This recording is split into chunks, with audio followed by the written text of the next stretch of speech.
மாசி மாதம் 5ஆம் திருநாளான இன்று பெருமாள் சந்திர பிரபையில் எழுந்தருள்கிறார். ராமாயணத்திலிருந்து ஒரு சிறிய கதை இந்த சந்திரனை ஒப்பிட்டு பெருமாளை சொல்வதாக ஒரு சின்ன சர்க்கம் ஒன்று, ஸ்லோகம் ஒன்று. தசரதர் சுமந்திரை முன்னிட்டு ராமரை தன் அரண்மனைக்கு அழைக்கிறார் என்று சொன்னதும் ராமர் தன் அரண்மனையிலிருந்து தன் ரதத்துக்கு ஏறுகிறார். இந்த ரதம் கிளம்ப ஆரம்பிக்கிறது. இப்போ வால்மீகி சொல்கிறார், கந்தர்வராஜ பிரதிமோ லோகே விக்கியாத பௌருஷௌ தீர்க்கபாகும் மகாசத்வம் மத்தமாதங்க காமினம் சந்திரகாந்தானனம் ராமம் அதீத பிரிய தரிசனம் ரூப ஔதாரி குணைகி பும்சாம் திருஷ்டு சித்தாபகாரிணம்னு வால்மீகி சொல்கிறார். கந்தர்வன் ஒருத்தன் இருந்தானா, அந்த கந்தர்வராஜன் சித்தர் ரதத்தில் வருவானா, அப்படி பெண்களெல்லாம் மயக்கிடுவானாமேன்னு ஒரு பொண்ணு சொல்லிகிட்டு இருக்காளாம். அது பக்கத்தில் இன்னொரு பொண்ணு சொல்கிறாளாம், அடடே அந்த கந்தர்வராஜன் எப்படி நம்ம ராமருக்கு முன்னாடி தூசியாச்சே அப்படின்றாளாம். சரி, அடுத்து ஒரு 2 ஆண் பேசிக்கிறாளாம், லோகே விக்கியாத பௌருஷௌ, இவர் எப்பேற்பட்டவர் தெரியுமா, இவர் சிவதன்று பங்கம் பண்ணவர், சாட்சாத் பரசுராமருடைய கர்வத்தையே பங்கம் பண்ணவரப்பா, எப்பேற்பட்ட பராக்கிரமசாலி அப்படின்னு சொல்லிகிட்டே இருக்கா. ரதம் மேற்கொண்டு செல்கிறது. தசரதனுடைய அரண்மனைக்கு முன்னே ரதம் இறங்குகிறது. ராமர் தட்சணம் அந்த ரதத்தை விட்டு கீழே இறங்குறார். கந்தர்வராஜ பிரதிமோ லோகே விக்கியாத பௌருஷௌ தீர்க்கபாகும் மகாசத்வம் மத்த மாதங்காமினம். தீர்க்கபாகு அப்படின்னா பெரிய மலைகளை தோளில் தாங்கி கொண்டிருக்கிற அளவுக்கு தீர்க்கபாகும். மகாசத்துவம் மத்த மாதங்க காமினம்னா, ராமர் இப்படி நடந்து போனார்னா யானை நடந்து போகிறது போல் இருக்காம். அவ்வளோ பெரிய அழகான ராஜ நடையோடு போகிறாராம்.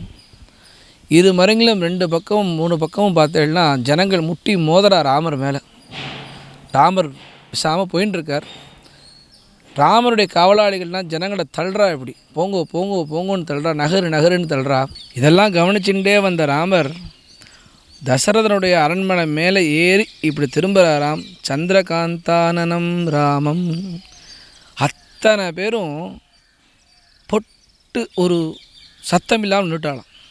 அங்கே கயர் கட்டலை, அங்கே கேஜ் போடல, ஒன்றும் போடல. பெருமாள் ராமர் இப்படி திரும்பினதும் சந்திரகாந்தானனம் ராமம் அப்படின்னா, அந்த வெயிலுடைய காந்தி ராமர் மேலே பட்டு சந்திரன் இரவு எப்படி ஜொலிப்பனோ அதுபோல் ராமன் ஜொலித்தான். சந்திரகாந்தானனம் ராமம் அதீத பிரிய தரிசனம். இந்த வார்த்தை ராமாயணம் வந்துகிட்டே இருக்கும்.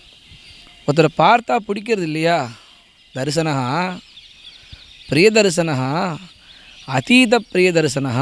இதை தான் முதல்லையும் சொன்னார். ரக்ஷிதா ஜீவலோகஸ்யன்னு சொல்லிகிட்டே தர்மஸ்ய பரிரக்ஷிதா ரக்ஷிதா ஸ்வசதர்மஸ்ய ஸ்வஜனஸ்ய ரக்ஷிதா சர்வதா அபிகத சத்திஹி சமுத்திரைவ சிந்துபிஹி ஆரிஹா சர்வசமச்சைவ சதா ஏக பிரியதரிசனா. தரிசனா பிரியதரிசனா சதா ஏக பிரியதரிசனா. இவரை பார்த்துட்டே இருக்கணும் போல் இப்படி ஒரு சந்திர காந்தியில் பெருமாள் எழுறாராம். ரூபௌதாரிய குணைகி பும்சாம் திருஷ்டுசித்தாபகாரணம். ரூபம், அவருடைய குணம் ஔதார குணம். பெருமாளுக்கு உதார குணம் என்ன? அபயம்னா பெருமாளுக்கு உதார குணம். ரூபௌதாரிய குணைகி பும்சாம் திருஷ்டுசித்தாபகாரணம். பார்த்த மாதத்தில் பெருமாள் எல்லோரும் விழுங்கிடுவாலாம், அவ்வளோ அழகான காந்தியம்.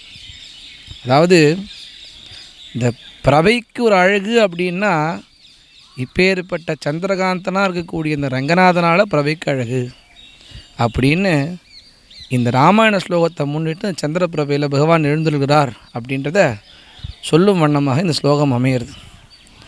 பெருமாள் ரங்கவிலாச மண்டபத்தில் எட்டப்பிரபையில் வீதி வலம் திருவந்தி காப்பு கண்டருளி, இங்கே வாகன மண்டபத்துக்கு எழுந்தருளி, பிறகு தோழிகினியான் மூலமாக சாத்துமுறை கண்டருளி, பிறகு மூலஸ்தானத்தை சென்றடைகிறார்.